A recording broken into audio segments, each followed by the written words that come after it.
Everyone and welcome back to my YouTube channel. I hope তোমরা সবাই খুব ভালো আছো। আমরা তো অনেকই ভালো আছি। তো আজকে সকালবেলা, আজকে হচ্ছে আমাদের পুরীর থার্ড ডে। তো আজকে সকালবেলা আমরা একদম 6টার সময় উঠে স্নান টান কমপ্লিট করে গিয়েছিলাম পুজো দিতে। অ্যাকচুয়ালি আমাদের এই ক্রাইটেরিয়া ছিল, আমরা কারোর কোনো পান্না ধরে পুজো দেবো না, আমরা নিজেরাই পুজো দেবো। তো সেটা ফাইনালি ভীষণ ভালোভাবে হয়েছে, খুব এতটাও আশা করিনি। সবই জগন্নাথ দেবের কৃপা, এতটাও এক্সপেক্ট করিনি, জেনুইনলি বলছি। এত সুন্দরভাবে সমস্ত কিছু প্রপারভাবে হয়েছে। তো সকাল থেকে দিনটা আজকে খুব ভালো। আর দুপুরবেলা একটুখানি সমুদ্রে গিয়েছিলাম, পুজো টুজো দিয়ে এসে রেস্ট করে দুপুরের দিকে একটু সমুদ্রে গিয়েছিলাম। তো এখন বাজে এই 4টে সাড়ে 4টে মতো মেবি। তো আমরা এখন যাচ্ছি মন্দিরের যে ধ্বজাটা চেঞ্জ করে না, তো সেটা দেখার জন্য যাচ্ছি। তো আমরা সকালবেলা এই রুট দিয়ে যাইনি, আমরা পায়ে হেঁটে গিয়েছিলাম। আর এটা একটা তখন বললো যে রাস্তায় কাজ হচ্ছে নাকি, তো ঘুরে ঘুরে যেতে হবে। তো ফাইনালি আমরা পৌঁছে গেছি মন্দিরের সামনে। আর এই যখন সূর্যটা ডুবছিল, সেই যে একটা আলাদাই ভিউ, জাস্ট এতটা সুন্দর দেখতে লাগছিল, কি বলবো। জাস্ট তোমরা দেখো, ক্যামেরাতে এতটা সুন্দর লাগলে ভাবো যে যখন আমি দাঁড়িয়ে সেটাকে আমি দেখছিলাম, জাস্ট কতটা সুন্দর লাগছিল ভিউটা। আর পিছন থেকে একটা হয় না যে সূর্যের একটাতে ছটা পড়ছে, তো মন্দিরের যে কি বলবো সৌন্দর্যতা আরও বেশিভাবে সেটা ফুটে উঠছিল। তো তারপরে দেখলাম যে একজন আর কি, যিনি চেঞ্জ করেন, একজন না কয়েকজন আস্তে আস্তে ওপর দিয়ে উঠছিল। দেখো তোমরা ভালো করে খেয়াল করো, দেখো দেখতে হবে, একদম ছোট্ট ছোট্ট লাগছে। তো আমি জাস্ট ভাবছিলাম, দেখো ভগবানের কি বল, ভগবানের পাওয়ার অফ দ্য গড, এটা ছাড়া পসিবলই না। আমরা একটুখানি ওপরে উঠে গেলেই আমাদের কোথাও উঠলে পাহাড় টাহাড়ে গেলেই হাত পা কাঁপে ভয়ে। আর ওনাদের দেখো, সত্যিই ভগবান ওনাদের সঙ্গেই থাকে, এটা দেখলেই বোঝা যায়। আর ওখানে এতটা হাওয়া দিচ্ছে, ভাবো হাওয়ারও তো একটা পাওয়ার আছে। যখন আর কি ভাবলাম যে হাওয়াতে অনেক সময় অনেক কিছু হাওয়াতেও পড়ে যেতে পারে। তো কতটা শার্পভাবে, কতটা ক্লিনভাবে জিনিসটা করছিল ওনারা। এমনকি ওখানে জানো তো সন্ধে টাইমে ওখানে আরতিও হয় একদম উপরের। তো সেটা আমি দেখাতে পারিনি, অতটা জুমভাবে ক্লিয়ারলি আসছিল না ফোনে। দেখলাম যে প্রদীপ দিচ্ছে, তারপর ঘন্টা বাজছিল, সেভাবে আরতি করছিল। তারপর মন্দিরের যে ধ্বজাটা হয় নিচে, প্রথমে আগে সাইডে যেটা হয় সেটা আগে চেঞ্জ করবে, দেন ওপরে যেটা আছে একদম লাল রঙের যেটা আছে, দেন সেটা চেঞ্জ করবে। এখানে এতটা ভিড়, এত মানুষ এসেছে, তবুও সবার কনসেন্ট্রেশন একদম পুরো ওই জায়গাতে, কারোর কনসেন্ট্রেশন একটু এদিক থেকে এদিক সরছে না আর কি।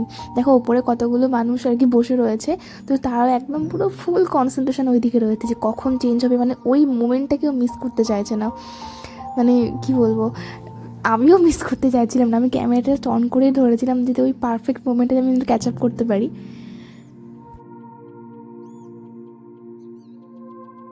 তো দেখো চুরি করছো সীমিত সচেতন রাখি আপনার বেদনা কেন্দ্র হবো তোমার একজন করা তো দেখো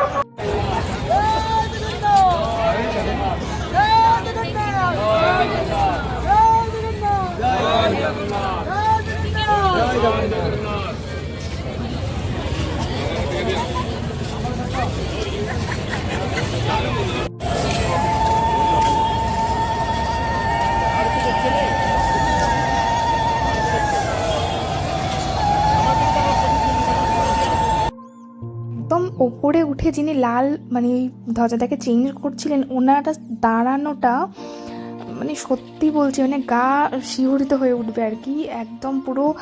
তোমরা দেখো যে জিনিসটা আর কি।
আমাদের ধ্বজা উত্তোলন দেখা সম্পূর্ণ হলো। তো তারপর এখানে একটা পরিক্রমা মার্গ আছে, তো আমরা সেখানে ওই দিকে যাচ্ছিলাম আর কি, যে ভিতরে কী আছে দেখবো। আর দেখো এই জায়গাটা মানে এই সন্ধ্যের আলোতে, তারপরে এই যে ইয়েলো কালারের যে লাইটগুলো দেওয়া হয়েছে, আরও মানে জিনিসটা আরও ফুটে উঠেছে, এতটা দেখতে সুন্দর লাগছে। আর আমি এটা মায়াপুরেও কেউ দেখেছি, এত লোকজন হওয়ার পরেও না মানে ওই যে মানে হয় না যে একটা গ্যাঞ্জাম টাইপের, ঘিঞ্জি টাইপের, এই জিনিসটা ফিল হয় না মন্দিরে গেলে।